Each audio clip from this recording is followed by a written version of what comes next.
शैक्षणिक संकुल हे गुलाबरावांचे खरे स्मारक. सत्यजित देशमुख स्मृती दिनानिमित्त अभिवादन. सहकार महर्षी गुलाबराव पाटील यांनी महाराष्ट्राच्या सहकार चळवळीला वैभवाच्या शिखरावर नेले.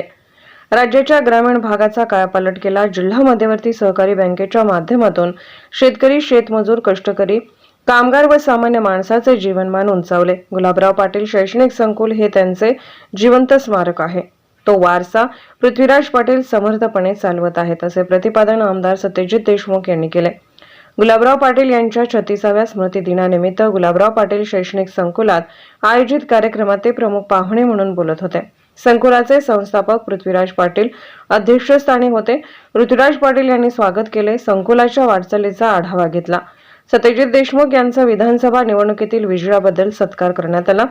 सत्यजित देशमुख म्हणाले, पृथ्वीराज पाटील यांनी निष्ठावंत कार्यकर्त्यांचे भक्कम नेटवर्क बांधले आहे. जनता त्यांच्या बरोबर आहे, मात्र आता खेकडा प्रवृत्तीच्या लोकांमधून त्यांना बाहेर पडले पाहिजे. सकारात्मक ऊर्जेच्या राजकारणातून जनहितासाठी योग्य निर्णय घेण्याची वेळ आली आहे. पृथ्वीराज पाटील म्हणाले, गुलाबराव पाटील यांनी 40 वर्ष जिल्हा बँक आणि सहकार क्षेत्रात अनेक राज्यस्तरीय संस्थेत उच्च पदावर काम केले. आभार प्राचार्य डॉ. राजेंद्र मेथे यांनी मानले. प्राध्यापक ND बिरनाळे यांनी सूत्रसंचालन केले.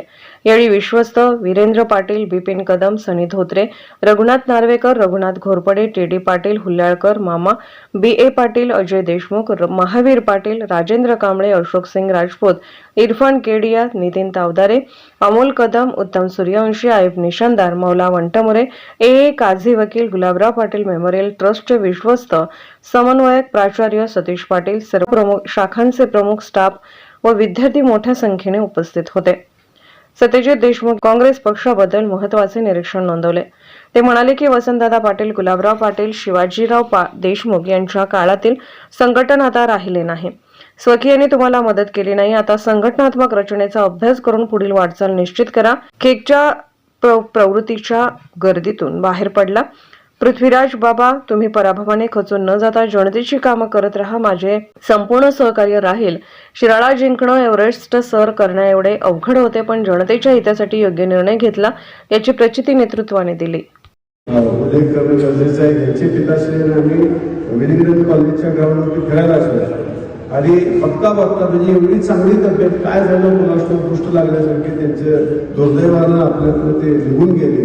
पण ऋतुराष्ट्री सुद्धा तुम्ही बाबा खूप चांगल्या पद्धतीने काळजी घेतलेली आहे आणि त्यांना पित्याचं जाण्याचं सावट सुद्धा त्यांच्या डोक्यावरती येऊन गेलेलं नाही. तुम्ही त्यांच्या पित्याचीच भूमिका पार पाडताय, हे सुद्धा बाबा अत्यंत महत्त्वाचं आहे. माझा हे गरजेचं आहे, मोठं आपल्याला शेवटी काय आहे, जीवनात आल्यानंतर आपण एवढं सगळं वैभव उभा केलं जाताना आपण काही हेलिकॉप्टरमध्ये घेऊन जाणार आहे काय? सगळं इथं घेऊन जायचं.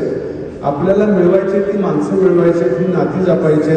आता ह्या तुमच्या आत्यांचा मला वाटतं तुमच्या बहिणीचे मुलगा निखिल, तिची किती काळजी घेतली तुम्ही आतापर्यंत. तुम्ही त्याच्या संदर्भात लालन पालन, पोषण, संगोपन, त्याला मदत आणि त्याला कॉन्फिडन्स देण्याचं जे काम आहे ते सगळ्यात महत्त्वाचं. इथं उपस्थित असलेल्या आमच्या बिपिन दादांचा सुद्धा इथं उल्लेख करणं गरजेचं आहे. तुमच्या पाठीमागे ठामपणे सातत्यानं त्यांनी तुमची पाठराखण केलेली आहे. अजयचा आमच्या इथे या निमित्तानं मी उल्लेख करतो. अत्यंत उमदा कार्यकर्ता आहे, सामाजिक आवड आहे, काही ना काहीतरी भरीव करायच्या संदर्भातला ध्यास आहे, प्रयत्न करतोय आणि त्या माध्यमातून सामाजिक प्रक्रियेमध्ये स्वतःचं अस्तित्व निर्माण करण्याचा प्रयत्न करतोय. आमचे स्वप्नील देशमुख साहेब इथं त्यासाठी आलेले आहेत. माझ्या माहितीप्रमाणे अन्य असणारे सतीश पाटील साहेब कॅम्पस डायरेक्टर साहेब आहेत. अन्य असणारे सर्व आमचे असणारे शिक्षक आणि मुख्याध्यापक असतील, मुख्याध्यापक असतील.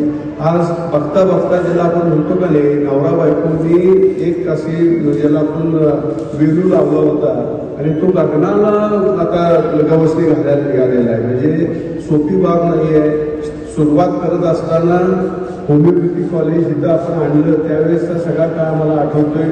त्या काळात तुम्ही प्रगती करत करत मग GNM गेलं, ANM आलं, B.Ed आपण झालं, M.Ed झालं, D.Ed झालं आणि त्याबरोबरीनं अन्य असणाऱ्या सगळ्या तुमच्या जागा अधिग्रहण करण्याच्या संदर्भातली प्रक्रिया असेल. शहर आहे, शहरामध्ये पालक चोखंदळ आहे, शहरामध्ये असणारे वेगवेगळ्या परिसरातील लोक जी आहेत ती प्रगती ज्यावेळेस कुठल्याही गोष्टीची होती त्यावेळेस त्यांचे असणारे वेगवेगळे जे इंटरेस्ट असतात ते इंटरेस्ट वाढवत असतात. या सगळ्या गोष्टींवरती मात करून बाबा मला कौतुक आहे की तुमचा हा जो तुम्ही नवरा बायकोनी लावलेला जो वेलू आहे तो आज गगनावर गेलेला आहे. तुम्ही मुंबईमध्ये शाळा काढताय ह्याच्यापेक्षा मला दुसरा निश्चित केला सांगतो मुंबईमध्ये सुद्धा शाळा तुम्ही चांगली करणार आहे.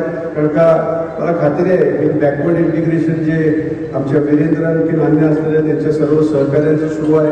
5-25 शाळा त्यांनी आतापर्यंत बघितलेल्या असतील. नेटवरती जाऊन त्यांनी अभ्यास करून निश्चितपणे पडताळलेले असतील. वेगवेगळ्या असणाऱ्या कशा प्रणाल्या आहेत की ज्या प्रणाल्यांचं माध्यम निर्माण करून मुंबईतले असणाऱ्या चांगल्या लोकांना आपल्याकडे आकृष्ट करता येईल. आणि जे द्याल ना ते निश द्या, जे द्याल ते अत्यंत एका वेगळ्या क्वालिटीचं द्या की जे दुसऱ्या शाळेमध्ये नसेल ते देण्याचा तुम्ही प्रयत्न करा.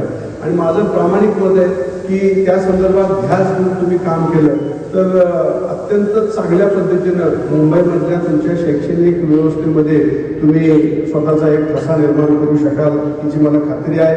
आज या कार्यक्रमाच्या निमित्तानं खरं कौतुक का मला वाटतं तर इथं ज्यावेळेस मी पहिल्यांदा यायचो इथं मला वाटतं हेच ऑफिस होतं आपलं आहे का, आणि पलीकडची आपली जागा आपल्या जागात नव्हती. आज आपण यायचो त्यावेळेस केम्ब्रिज पण झालं नव्हतं. हळूहळू केम्ब्रिज सुद्धा चांगलं चाललं आपलं. विद्यार्थी संख्या चांगली आहे, क्वालिटी ऑफ एज्युकेशन चांगली आहे. नवनवीन तुम्ही जे काही प्रयोग आहे शैक्षणिक व्यवस्थापनामध्ये ते करताय, वेगवेगळे सेमिनार्स घेताय. त्याचबरोबर म्हणजे एलिमेंटरी सेक्शन जसं चांगलं चालवायचा प्रयत्न करतोय तसं आपण टेक्निकल सेक्शन चांगला चालवायचा प्रयत्न करतोय. नर्सिंग सेक्शन चांगला चालवायचा प्रयत्न करतोय.